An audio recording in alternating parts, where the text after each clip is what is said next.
कि अंग्रेज लोग इस देश को छोड़ने के तरफ रुख कर रहे हैं, वो छोड़ना चाहते हैं। तो सम्मानित साथियों, इस चीज की जानकारी, क्योंकि ये नेता, ये प्रसिद्ध नेता थे जिनके विदेशों में आना जाना लगा रहता था, तो साथियों इनको सबसे पहले जानकारी मिली। जब इस बात की जानकारी मिली तो बाबा साहब ने लिस्ट में से भारत का नाम कटवाया। बाबा साहब ने लिस्ट में से भारत का नाम कटवा दिया कि नहीं, अभी आप भारत को आजाद मत करो, अपने और देशों को आप आजाद कर लो, लेकिन अभी भारत को आजाद।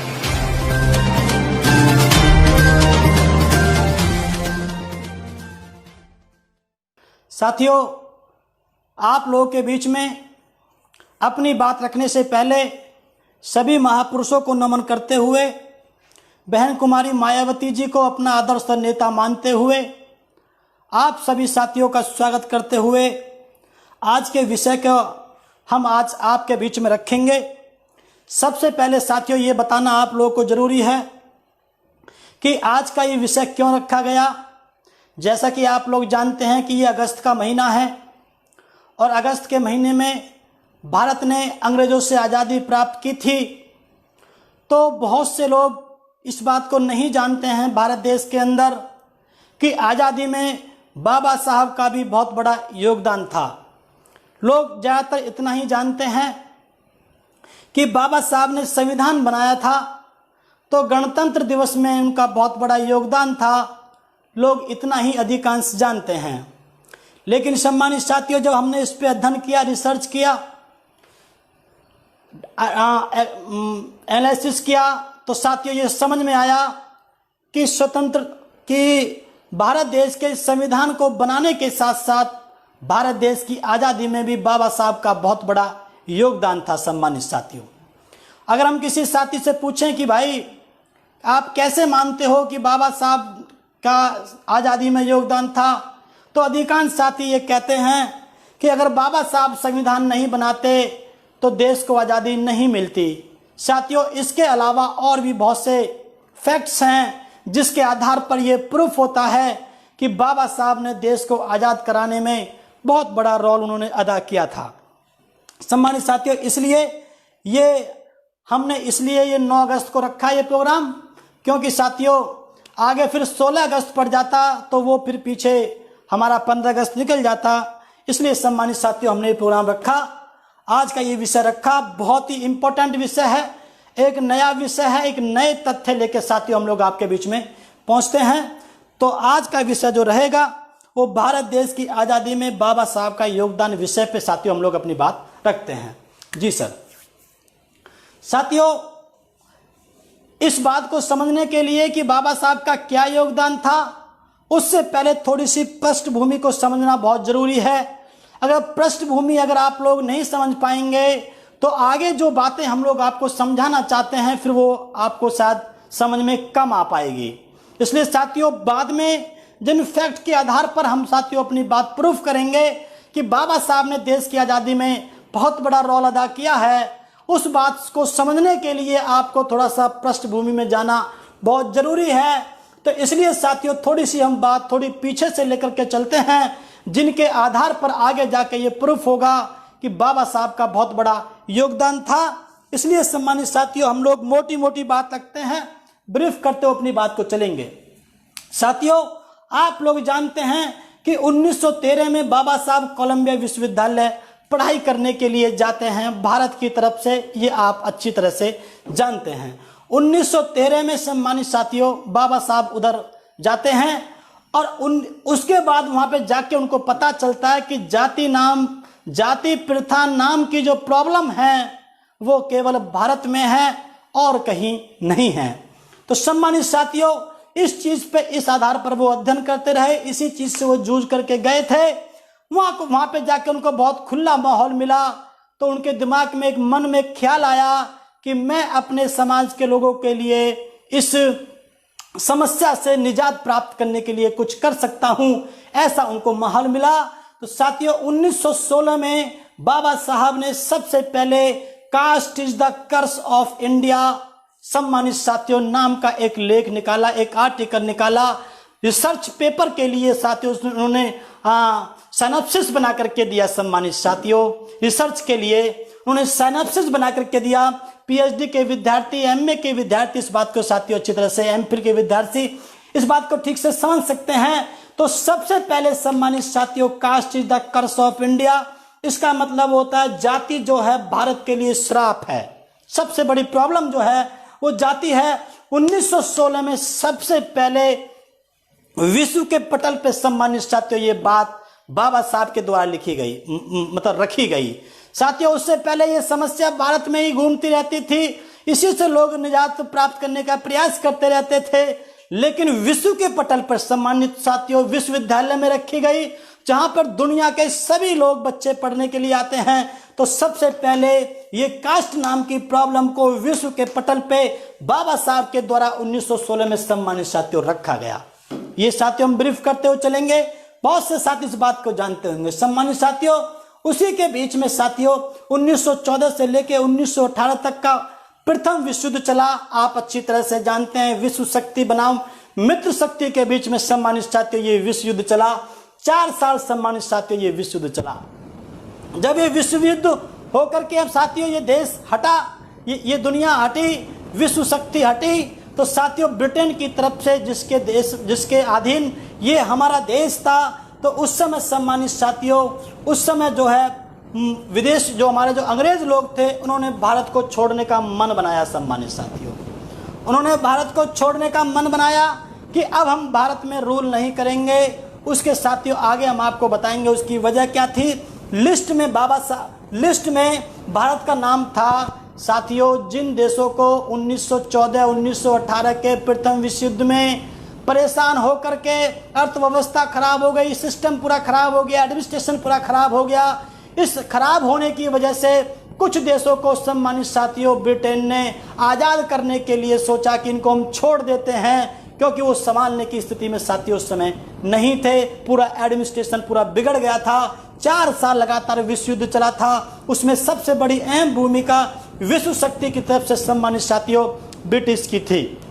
इसलिए साथियों उनका मन बनाया कि हम इसको कुछ देशों को छोड़ देते हैं। जिन देशों को छोड़ना चाहते थे वो अंग्रेज लोग, उनमें से एक नाम भारत का भी था सम्मानित साथियों। इसलिए साथियों ये बात जो है, जी सर आगे, इसलिए साथियों इस बात की जानकारी कि अंग्रेज लोग भारत को छोड़ना चाहते हैं, इस बात की जानकारी नेहरू जी, गांधी जी, जिन्ना जी, पटेल जी, बाबा साहब आदि लोगों के पास पहुंची कि अंग्रेज लोग इस देश को छोड़ने के तरफ रुख कर रहे हैं, वो छोड़ना चाहते हैं। तो सम्मानित साथियों इस चीज की जानकारी, क्योंकि ये नेता ये प्रसिद्ध नेता थे जिनके विदेशों में आना जाना लगा रहता था, तो साथियों इनको सबसे पहले जानकारी मिली। जब इस बात की जानकारी मिली तो बाबा साहब ने लिस्ट में से भारत का नाम कटवाया। बाबा साहब ने लिस्ट में से भारत का नाम कटवा दिया कि नहीं, अभी आप भारत को आज़ाद मत करो, अपने और देशों को आप आज़ाद कर लो, लेकिन अभी भारत को आज़ाद मत करो, क्योंकि लगभग 85 देशों पर उस समय ब्रिटिश का रूल था सम्मानित साथियों। इसलिए सम्मानित साथियों बाबा साहब ने नाम कटवाया एक तरफ, दूसरी तरफ नेहरू जी ने गांधी जी से अंग्रेजों भारत छोड़ो आंदोलन की नींव रखवाई सम्मानित साथियों। इस प्रकार से साथियों आगे दौर चलता है, इसमें से नाम कटवाते हैं और ये इधर जो है नींव रखवाते हैं। इस तरह से साथियों आगे बात चलती है। साथियों यहाँ पर मेन 3 प्रश्न निकल के आते हैं, 3 क्वेश्चंस निकल के यहाँ पे आते हैं। अंग्रेज भारत को छोड़ना क्यों चाहते थे, नेहरू गांधी आदि लोग आज़ादी क्यों चाहते थे, और बाबा साहब आज़ादी को रोकना क्यों चाहते थे। ये 3 प्रश्न निकल के सम्मानित साथियों यहाँ पर आते हैं। साथियों अंग्रेज लोग इसलिए भारत को छोड़ना चाहते थे, जैसा कि मैंने आपको पहले बताया, एडमिनिस्ट्रेशन बिगड़ गया था, क्योंकि वे लोग भारत पे रूल करने के उद्देश्य से नहीं आए थे। अन्य आक्रमकों की तरह वो रूल करने के लिए नहीं आए थे, जैसे कि आर्य, हूण, कुषाण, मंगोल, फ्रांसीसी, जर्मनी, पुर्तगाली, मुगल लोग जो आए थे, उस प्रकार से रूल करने के उद्देश्य से सम्मानित साथियों वो नहीं आए थे। वो लाभ कमाने के लिए आए थे। जैसा कि आपको मालूम है ईस्ट इंडिया कंपनी बिजनेस करने के पर्पज से आई थी, वो लाभ उनको नहीं मिल रहा था। वो साथियों एक लंबी कहानी है कि लाभ क्यों नहीं मिल पा रहा था। बीच के लोग उसमें खाना शुरू कर दिए थे, उन्हीं के अंग्रेज अधिकारी लोग। तो साथियों उसको इसीलिए जब देखा कि कोई लाभ नहीं हो रहा है भारत से, हमें कोई फायदा नहीं हो रहा है, तो भारत को छोड़ने का मन अंग्रेजों का बना।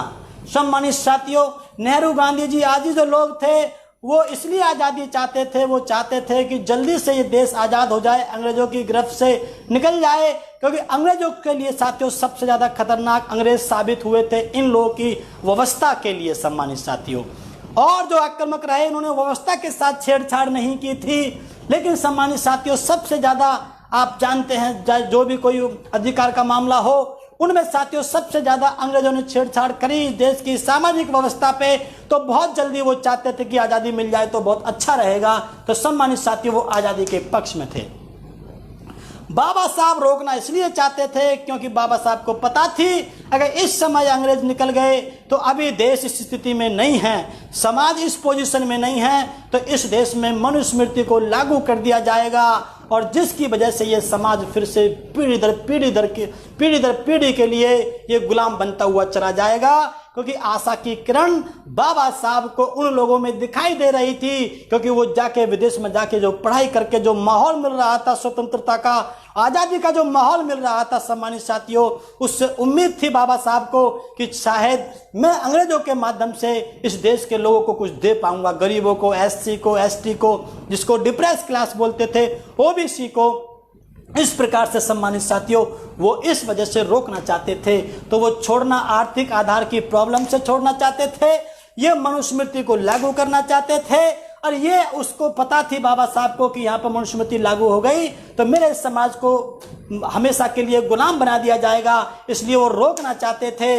इसी आधार पर सम्मानित साथियों आपको जानकारी होगी तो बाबा साहब को देशद्रोही अंग्रेजों से मिला हुआ और आज़ादी के खिलाफ इस प्रकार का ये इंसान है तो देशद्रोही का करार दिया गया बाबा साहब को इन लोगों के द्वारा। सम्मानित साथियों इसलिए हमने साथियों ये बात आपके बीच में रखी। जब साथियों ये आज़ादी का जब नाम कटवा दिया बाबा साहब ने, अंग्रेजों को कन्विंस कर लिया, आप बहुत सी वीडियो देखते भी होंगे कि भाई बाबा साहब ने कहा कि अगर कितने लोग इस देश में आए, मुगल आए, बहुत से लोग आए, लेकिन हमारी स्थिति में कोई सुधार नहीं हो पाया, तो हम चाहते हैं कि आपको सुधार करें। इस आधार पर उसको रोका गया। तो साथियों कन्वेंस होकर के सबसे पहले फिर उन्होंने कहा कि ठीक है अभी हम आपके देश का नाम काट देते हैं, आगे फिर देखी जाएगी।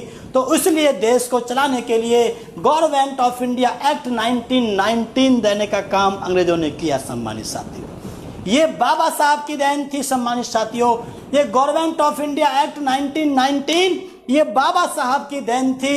इसको रॉयल ने एसेंट दी 23 दिसंबर 1919 को। ये पहला संविधान भारत के अंदर सम्मानित साथियों माना जाता है लिखित रूप में। इससे पहले और भी बहुत से आए, 1818 में आए, बहुत से आए, लेकिन जितने ज्यादा अधिकार इसके अंदर थे वो सम्मानित साथियों किसी भी और पहले के किसी भी एक्ट में नहीं थे। तो इसको लिखित रूप में पहला संविधान भारत के विद्यार्थी लोग वो जानते हैं जो सोशोलॉजी को पढ़ते हैं, जो पॉलिटिकल साइंस को पढ़ते हैं और जो लॉ को पढ़ते हैं, वो इस बात को अच्छी तरह से जानते हैं। इसमें दो अधिकारों का जिक्र साथियों हम लोग करके बात को आगे बढ़ाएंगे। राइट टू एजुकेशन साथियों जो पहले से चल भी रहा था लेकिन इसको लिपिबद्ध किया गया। इसमें राइट टू लाइफ को सम्मानित साथियों जोड़ा गया। ये सबसे इंपॉर्टेंट सेक्शन निकल के आया, आर्टिकल निकल करके आया था इसमें कि ये जो है राइट टू लाइफ साथियों, राइट टू लाइफ अपने आप में केवल जीवित रहना नहीं है, जीवित रहने के लिए जो जो चीज़ें जरूरी हैं तब जाके कंप्लीट होता है। पानी पीना, स्वच्छ हवा मिलना, डिग्निटी के साथ जीना, बहुत सी चीज़ों को जोड़ने के बाद राइट टू लाइफ का जो आर्टिकल वो कंप्लीट होता है। ये आप संविधान में 21 के अंदर भी आप लोग इसको देख सकते हैं सम्मानित साथियों। हाँ इसमें जो थे इस मुख्य रूप से ये चीजें थी। सार्वजनिक रास्तों पर कभी भी चलने का अधिकार, किसी को भी जो रेस्ट्रिक्शन थे SC ST OBC के ऊपर, शूद्र समाज के ऊपर जो रेस्ट्रिक्शन था उससे पहले उसको हटाया गया कि कोई कभी भी चल सकता है। पहले ये होता था कि भाई दोपहर को ही निकलोगे आप लोग क्योंकि परछाई छोटी होती है, किसी की परछाई ना गिर जाए, जो आप अच्छी तरह से साथियों जानते हैं। मनपसंद कपड़ा पहनने का अधिकार, पहले वो नहीं पहन सकते थे। पकवान अच्छा खाने का अधिकार, देसी घी का पकवान नहीं खा सकते थे, सार्वजनिक कुएं पे चढ़ के पानी पीने का अधिकार, सम्मानित साथियों, मंदिरों में प्रवेश करने का अधिकार, इन सब चीज़ों को मिला करके ये राइट टू लाइफ कंप्लीट होता है। ऐसे और भी बहुत सी चीज़ें थी, अच्छी हवा, अच्छा पानी आदि ऐसी चीज़ें साथियों उसमें जुड़ी हुई थी। तो ये साथियों बाबा साहब ने उसको दिलवाया था, आर्टिकल 1919 एक्ट को बनवाया था। इसको हम क्यों मान सकते हैं इसमें? इसलिए मान सकते हैं क्योंकि साथियों इसमें आपके समाज के लोगों को, सम्मानित साथियों, इसमें गरीब शूद्र समाज के लोगों को उसमें सारे अधिकार मिले थे और उस समय उनकी वकालत करने वाले अकेले बाबा साहब थे। तो उनको अधिकार मिलना, इस एक्ट के अंदर अधिकार मिलना, इस बात को प्रूफ करता है कि उसके वो बाबा साहब के एफर्ट से ही वो साथियों हमारे बीच में आया था। सम्मानित साथियों, उपरोक्त अधिनियम जो गवर्नमेंट ऑफ इंडिया एक्ट जो है, उसकी जमीनी रिपोर्ट के लिए कुछ जो है मेंबर्स बनाने का काम अंग्रेजों ने किया, जिनका नाम लेजिस्लेटिव मेंबर्स बनाया, उनका नाम रखा गया, जैसे आजकल MLC बना करते हैं। सम्मानित साथियों, 1923 में बाबा साहब को member of legislative council Bombay का बनाया गया, ये आप अच्छी तरह से जानते हैं। उसी एक्ट के आधार पर 1919 के एक्ट के चलते हुए के आधार पर सम्मानित साथियों उन्होंने जो है, आगे बढ़ाओ तुम मत कराओगे, 1927 में उन्होंने महाड़ तालाब और उसके आगे फिर उन्होंने कालाराम मंदिर का साथियों उन्होंने आंदोलन चलाया। रिपोर्ट मांग रही थी, विदेशी लोग जो है रिपोर्ट मांगते थे कि जो हमने अधिकार दिए हैं क्या वो इम्प्लीमेंट हो रहे हैं या नहीं हो रहे हैं। ये भी बाबा साहब के एफर्ट थे। तो बाबा साहब ने जब बात रखी कि नहीं हो पा रहे हैं, तो उसी आधार पर अंग्रेजों ने बाबा साहब को MLC रूप का उनको MLC टाइप का बनाया, जो यहाँ पे ये लिखा हुआ है, लेजिस्लेटिव काउंसिल को उनको बनाया गया। सम्मानित साथियों, उसी के आधार पर उन्होंने 1927 में महाड़ तालाब, कालाराम मंदिर, इस प्रकार के साथ उन्होंने आंदोलन किए, जिसमें आप देख सकते हैं कि पुलिस उनके साथ खड़ी हुई थी। तो साथियों इस प्रकार से जो है उनको काम आगे बढ़ा, उनको जब सफलता मिलने लगी सम्मानित साथियों, तो उनका हौसला और बढ़ा। इसी रिपोर्ट को लेने के बाद 1928 में जो है जब देखा कि मामला बहुत खराब है, तो 1928 में सर जॉन साइमन नाम के वहाँ पे साथी थे, उनके नाम से साइमन कमीशन को अपॉइंट किया गया 1928 में। इसी के आधार पर, इसकी रिपोर्ट के आधार पर सम्मानित साथियों राउंड टेबल कॉन्फ्रेंस 30-31-32 1930-31-32 साथियों इसमें रखी गई। सम्मानित साथियों जब वो राउंड टेबल कॉन्फ्रेंस जब रखी गई, तो उसके बाद साथियों फिर और बात आगे बढ़ी। तो बाबा साहब के एफर्ट से, अंग्रेजों के लोगों ने और सभी साथियों के एफर्ट से साथियों उन्होंने गवर्नमेंट ऑफ इंडिया एक्ट 1935 साथियों देने का काम किया, अमेंडमेंट किए कुछ साथियों उसके अंदर जो है राइट टू वोट और राइट टू प्रॉपर्टी जैसे अधिकार उसमें साथियों निकल करके आए। उसके बाद 1939 से 1945 में सेकेंड वर्ल्ड वार, द्वितीय विश्व युद्ध साथियों छिड़ गया। उस समय ब्रिटिश गवर्नमेंट का भारत छोड़ने का मन फिर से बना साथियों। यहाँ पे साथियों क्रक्स निकल के आपके बीच में आएंगे, यहाँ पर आपका जो है अब आपको अच्छा समझ में आएगा, जिसको आपको समझना होगा साथियों। तो फिर से मन बनाया, वही प्रॉब्लम थी जो मैंने आपको पहले बताई। बाबा साहब की गिरती हुई उम्र, भगत सिंह, चंद्रशेखर आजाद, ऐसे तमाम युवा साथियों का आंदोलन साथियों, इसको बात को आपको समझना होगा। इन लोगों के द्वारा चलाया गया आज़ादी का आंदोलन, और उसकी तरफ जो है दूसरा जो है बाबा, इस प्रकार के जो और लोग थे, आप समझ सकते हो, नाम आप अपना आप ऐड कर सकते हो, हिंदू फौज जो भी लोग थे। तो बाबा साहब की गिरती हुई उम्र ने इस बात को सोचा कि मेरी उम्र गिरती जा रही है, और अब अगर मेरी सांस निकल गई तो आगे फिर मुझे लगता नहीं है कि इस देश को कुछ मिल पाएगा। कहीं ये अंग्रेज फिर से इसको मेरे जाने के बाद अगर छोड़ के चले गए इस देश को, तो साथियों फिर हमारे समाज में कुछ मिलने वाला नहीं है। तो उस समय साथियों बाबा साहब ने डिसीजन लिया कि हाँ ठीक है, अब भारत की आज़ादी के पक्ष में हमको अपनी बात रखनी चाहिए।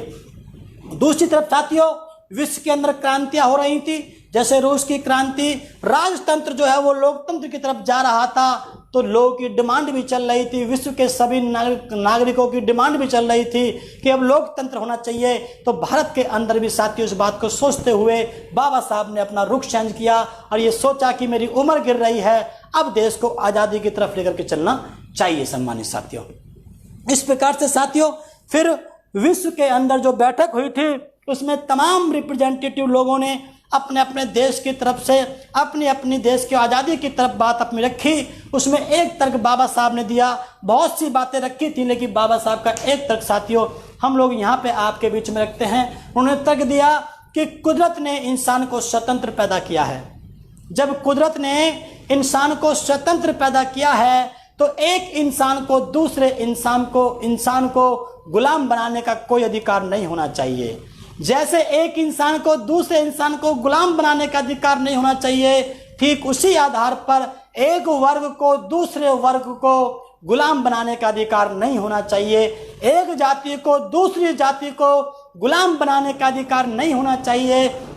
जिस प्रकार से एक जाति एक वर्ग को दूसरी जाति दूसरे वर्ग को गुलाम बनाने का अधिकार नहीं होना चाहिए, ठीक उसी आधार पर एक देश को दूसरे देश को गुलाम बनाने का कोई अधिकार नहीं होना चाहिए, क्योंकि कुदरत की तरफ से, प्रकृति की तरफ से सभी लोग स्वतंत्र पैदा हुए हैं। तो साथियों, इस प्रकार से बात आगे चली। बाबा साहब ने कहा देश की आज़ादी तो हम लोग चाहते हैं, लेकिन साथ में हम ये चाहते हैं कि भारत के पास एक लिखित संविधान होना चाहिए। साथियों, संविधान, ये रूस की जो क्रांति थी, जितनी विश्व की क्रांति थी, इसमें संविधान का बहुत बड़ा रोल था। सम्मानित साथियों, 17वीं शताब्दी में जाकर के जब सबसे पहला लिखित संविधान अमेरिका को मिला, सम्मानित साथियों, तो आप लोग अच्छी तरह से जानते हैं 17वीं 18वीं शताब्दी में आप अच्छी तरह से जानते हैं, जब लिखित संविधान अमेरिका ने दिया तो दुनिया में एक कॉन्सेप्ट आया कि इस प्रकार से संविधान के आधार पर भी देश चलाए जाते हैं। तो संविधान की डिमांड चल रही थी दुनिया के सभी देशों में। तो बाबा साहब ने कहा कि आज़ादी तो मिलनी चाहिए, लेकिन हमारे पास, भारत के पास लिखित संविधान होना बहुत जरूरी है। उस पर, वो लिखित संविधान के ऊपर भी प्रत्येक वर्ग के प्रतिनिधि के हस्ताक्षर होने चाहिए। ये बात एक्सेप्ट कर ली गई अंग्रेजों के द्वारा। सम्मानित साथियों, अंग्रेजी हुकूमत के द्वारा साथियों इस बात को स्वीकार कर लिया गया। अब बात साथियों आगे चलती है। यहाँ पे साथियों हम लोग अपनी बात को समझाना चाहते हैं आप लोगों के बीच में। सम्मानित साथियों, जब ये इस प्रकार की कंडीशन को अंग्रेजों ने स्वीकार कर लिया तो साथियों संविधान सभा का गठन होता है। यहाँ से आपको समझना बहुत ज़रूरी है। यहाँ पे थोड़ा आप अपने ब्रेन को रिलैक्स कीजिए, थोड़ा आपको समझ में आएगा। जिसको समझ में नहीं आएगा वो साथियों इस वीडियो को दोबारा से सुन करके बाद में समझ लेना। वो हमने पृष्ठभूमि बनाने का प्रयास किया, क्योंकि ये चीज़ बहुत कठिन है। इसको समझने के लिए पहले वाली पृष्ठभूमि को समझना बहुत जरूरी था। हम लोग धीरे धीरे करते हुए साथियों ब्रेन के स्टैंडर्ड को बढ़ाते हुए आए हैं, जिससे कि ये बात समझ में आ सके। साथियों ध्यान से आप लोग इसको सुने। जब वो कंडीशन जब रख दी गई, आपको जानकारी है जो मैंने पहले बताया, संविधान सभा का गठन हुआ कितने तारीख को? 6 दिसंबर 1946 को। 6 दिसंबर 1946 को संविधान सभा का गठन हुआ। ध्यान से सुनना, आगे समझ में आएगी। पहली मीटिंग 9 दिसंबर को 1946 को दिल्ली में हुई। कॉन्स्टिट्यूएंट असेंबली जो है, सबसे पहले जो उसकी मीटिंग है वो 9 दिसंबर को साथियों हुई। उसके बाद इसको साथियों समझो आप लोग, फिर आगे समझ में आएगी। इंडियन इंडिपेंडेंस एक्ट 1947, भारत स्वतंत्रता अधिनियम 1947 18 जुलाई को बना साथियों। कहाँ बना? ब्रिटिश पार्लियामेंट में। ब्रिटिश पार्लियामेंट में इंडियन इंडिपेंडेंस एक्ट, भारत स्वतंत्रता अधिनियम, इसका मतलब क्या है? इसमें यह बात वर्णित थी, इसके नाम से आप समझ सकते हो कि भारत को कैसे आज़ाद किया जाएगा, किस किस आधार पर आज़ाद किया जाएगा, ये बात साथियों यहाँ पर लिखित थी। देश आज़ाद कब हुआ? 15 अगस्त 1947 को। साथियों इस बात को यहाँ पे साथियों समझना बहुत ज़रूरी है। जो लोग ये कहते हैं कि उन्होंने अंग्रेज़ों को मार के भगा दिया, साथियों मैं उनका मनोबल तोड़ने की बात नहीं कर रहा हूँ, लेकिन सच्चाई को साथियों समझना बहुत ज़रूरी है। खास तौर से विद्यार्थी साथियों को, ये साथियों मूवमेंट के लोगों को ये समझना बहुत ज़रूरी है। देश आज़ाद हुआ 15 अगस्त 1947 से 15 अगस्त 1947 को देश आज़ाद हुआ। और ये कब बना? ये 18 जुलाई 1947 को, लगभग 1 महीने पहले। किसने बनाया? ब्रिटिश पार्लियामेंट ने। और साथियों संविधान सभा कब बनी? आप देख सकते हो लगभग 6-7 महीने पहले बनी। देश आज़ाद हुआ 15 अगस्त को, संविधान सभा बनी 6 दिसंबर को। साथियों अगर ये बात समझने वाली है, अगर अंग्रेजों को मार करके भगाया जाता, साथियों ये बात समझने वाली है। जो वाहवाही लूटते हैं, केवल अपना वो चश्मा चमकाते हैं, उनको आप लोगों को साथियों समझना होगा। मेरा ये बात बहुत कठिन है, किसी को ये बात हर्ट भी कर सकती है, लेकिन साथियों सच्चाई को जानना बहुत जरूरी है। अगर अंग्रेजों को मार के भगाया गया होता 15 अगस्त 1947 को, तो साथियों संविधान सभा पहले नहीं बनती बल्कि 15 अगस्त के बाद में बनाई जाती। संविधान सभा पहले नहीं बनती, बाद में बनाई जाती, क्योंकि आज़ादी पहले प्राप्त करी जाती है। उसके बाद संविधान कैसे बनाना है, क्या क्या कर उसमें रखना है, साथियों ये बात जो है बाद में तय होती। पहले अंग्रेजों से मुक्ति ली जाती, लेकिन देश आज़ाद नहीं हुआ उससे पहले 1946 में संविधान सभा का बन जाना, ये अपने आप में एक बहुत ही मार्मिक बात है। और साथियों ये देश आज़ाद कैसे कैसे होगा, ये इस एक्ट में बताया गया था। सम्मानित साथियों, अगर अंग्रेजों को मार के भगाया जाता तो ये इंडियन इंडिपेंडेंस एक्ट नहीं बनता ब्रिटिश पार्लियामेंट में।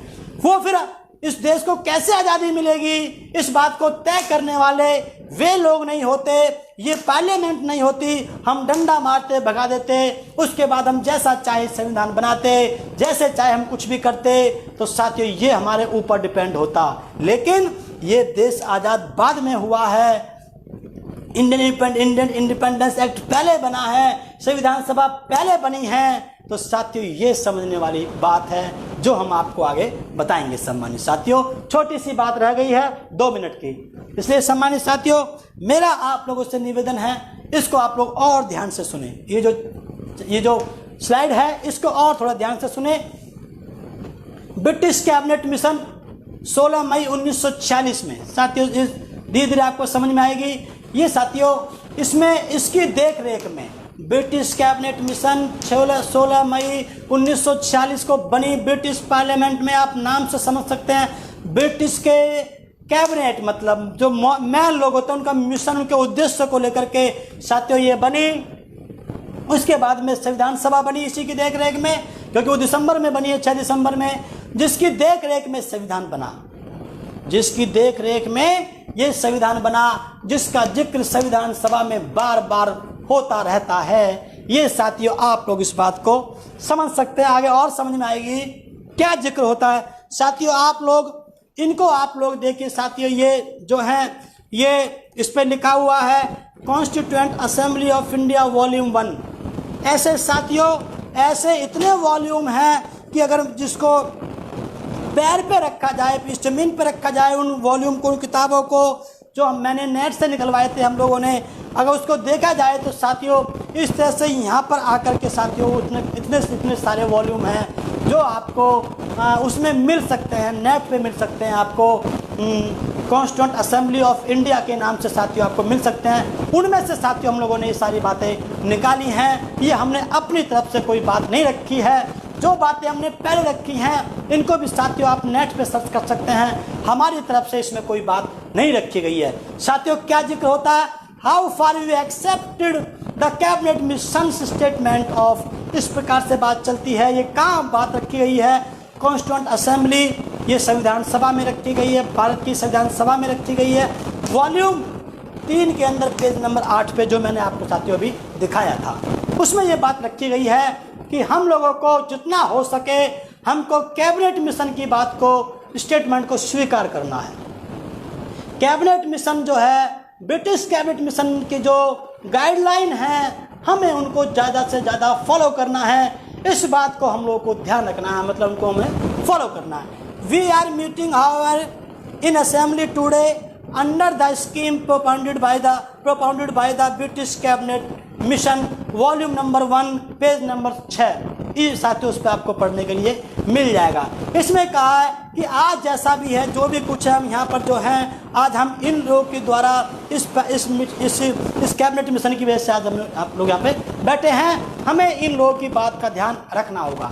साथियों अगर अंग्रेजों को भगाया गया होता तो हमारी जो पार्लियामेंट थी उसमें जो संविधान बना रहे थे जो लोग, तो साथियों उनको इस बात का जिक्र करने की आवश्यकता नहीं पड़ती कि हमको संविधान को बनाते समय हमको ब्रिटिश कैबिनेट मिशन की गाइडलाइन का ध्यान रखना है। हमारी मर्जी होती, हम जैसा चाहे वैसा संविधान बनाते। साथियों संविधान सभा में 15 अगस्त के बाद भी सम्मानित साथियों, आज़ादी के बाद भी सम्मानित साथियों, ब्रिटिश कैबिनेट मिशन की बातें आखिर तक मानी गई थी। तो तब जाके सम्मानित साथियों आप जानते हैं बाबा साहब किस परिस्थिति में जाकर के उसके मेंबर बने थे, संविधान सभा के मेंबर बने थे। उसमें साथियों इन लोगों ने क्या इन्होंने बाबा साहब को परेशान किया था।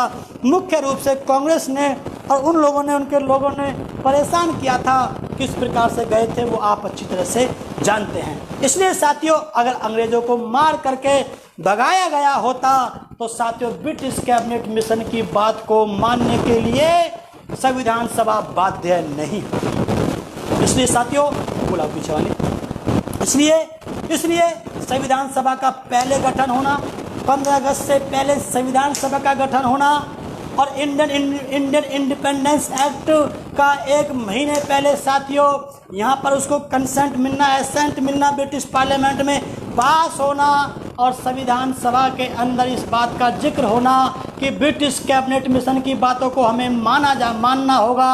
और साथियों बाबा साहब का उसके अंदर जो भी आप जानते हैं कि वो ड्राफ्टिंग कमेटी के चेयरमैन थे, उसमें से अधिकांश 80% कमेटीज के वो मेंबर्स भी थे। तो साथियों इस प्रकार से अगर उनकी पूरी पृष्ठभूमि को देखा जाए तो साथियों ये बात समझ में आती है। आगे तो निष्कर्ष पे, तो साथियों अब हम निष्कर्ष की तरफ जाते हैं। साथियों हमारी बात अब समाप्ति की तरफ जाती है। इस आधार पर साथियों इस बात को इधर मत देखो, आप मुझे देखो, 1 मिनट की बात है साथियों। बाबा साहब ने जब अंग्रेजों ने 1919 के समय में 1918 में देश को आज़ाद करना चाहा था, देश को छोड़ना चाहा था, तो बाबा साहब ने देश को रोकने का काम किया आज़ादी से उस समय। इसलिए उनको बुराई भी सहन करनी पड़ी, लेकिन क्यों? क्योंकि वो देश को आज़ाद करना, देश के आज़ाद वो तब मान रहे थे जब इस देश के 98% लोग आज़ाद होते। ये ताकतें 2% लोगों के पास में पहुंच जाती तो देश को आज़ाद होने का कोई औचित्य नहीं होता, लोकतंत्र का कोई औचित्य नहीं होता। तो बाबा साहब ने उस समय रोकने का मतलब उनको कन्वेंस किया कि अभी आप रुको, अभी ये देश इस स्थिति में नहीं है, तो थोड़ा बहुत कानून मिले। तो इस प्रकार से सम्मानित साथियों उसको रोकना नहीं कह सकते हैं, बाबा साहब के द्वारा एक कन्वेंस किया सम्मानित साथियों कि थोड़ा सा बढ़ाइए, थोड़ा हम देश की स्थिति में थोड़ा हम लोग सुधार कर लेते हैं। इस प्रकार से सम्मानित साथियों 1919 का एक्ट दिलवाना, उसके बाद थोड़ी सी बात आगे बढ़ना, 1935 का एक्ट दिलवाना, उसके बाद सम्मानित साथियों 1948 में सेपरेट सेटलमेंट, सेपरेट इलेक्टेड आदि 1935 के बाद में इन सब चीज़ों का जिक्र करना और सम्मानित साथियों संविधान सभा में इस बात का जिक्र करना कि भाई हम देश को आज़ाद तब मानेंगे जब संविधान सभा पे सभी लोग के हस्ताक्षर होंगे, सभी के नेताओं के हस्ताक्षर होंगे। इसलिए सम्मानित साथियों इससे ये प्रूफ होता है, इससे ये माना जाता है साथियों, और पिछलाओ और उसमें जो है ब्रिटिश के साथ हमने जो बताया इसका जिक्र होना, इसके वो अधीन था, और इसके साथ पीछे भी हमने आपको बताया ये जो सब चीज़ें हैं इस आधार पर सम्मानित साथियों आगे निष्कर्ष पे इस प्रकार से सम्मानित साथियों हमने यहाँ पे लिखा है कि इस आधार पर अगर देखा जाए उनमें उन लोगों का कोई खास रोल नहीं। अगर भगाया गया होता लठ मार करके तो सम्मानित साथियों संविधान सभा बाद में बनती, पहले नहीं बनती। ब्रिटिश कैबिनेट मिशन का जिक्र नहीं होता, इंडियन इंडिपेंडेंस एक्ट ये पास पहले नहीं होता, सम्मानित साथियों इन सब का जिक्र नहीं होता। इसलिए अगर हम इसका अध्ययन करें तो इस आधार पर अन्य प्रयासकर्ताओं के साथ साथ अन्य प्रयासकर्ता साथियों में लिखा हुआ है यहाँ पर अन्य प्रयासकर्ता जिनका मैं जिक्र किया आप लोग जानते होंगे, जिनको भी आप यहाँ पे सेट करना चाहें आप लोग कर सकते हो। उनके साथ साथ बाबा साहब को संविधान के मुख्य शिल्पकार के साथ साथ भारत देश की आज़ादी का योद्धा कहा जाए तो ये कोई अतिशयोक्ति नहीं होगी, क्योंकि सम्मानित साथियों हमने आपको पहले बताया है कि किस प्रकार से ये जो है दौर चला, किस प्रकार से बाबा साहब इसको यहाँ तक खींच के लाए, और जब उनकी उम्र गिरी तो उन्होंने भी चाहा कि ये देश आज़ाद हो। तो जब बाबा साहब ने उसको कन्वेंस किया, रोकने का प्रयास मतलब कन्वेंस किया, तो उस समय वो कन्वेंस हो गए, और बाबा साहब ने जब इस देश को आज़ाद कराना चाहा तो ये आज़ाद हो गया। किस आधार पे हुआ ये आप अच्छी तरह से हमने आपको समझाया।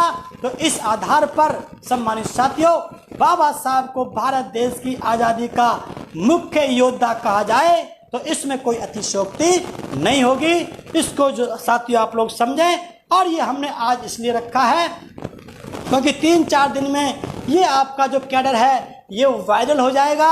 और साथियों 15 अगस्त को शनिवार है, तो मेरा आप लोगों से निवेदन है इस बात को प्रचार करने के लिए जिन जिन साथियों के पास भी ये वीडियो पहुंच जाए उसको सुनेंगे, तो 15 अगस्त सुबह 10 बजे आप इसको वॉच पार्टी दिखा करके पूरे देश में ये प्रचारित करेंगे 15 अगस्त को कि इस देश को आज़ाद करने में बाबा साहब का सबसे बड़ा अहम भूमिका रही है।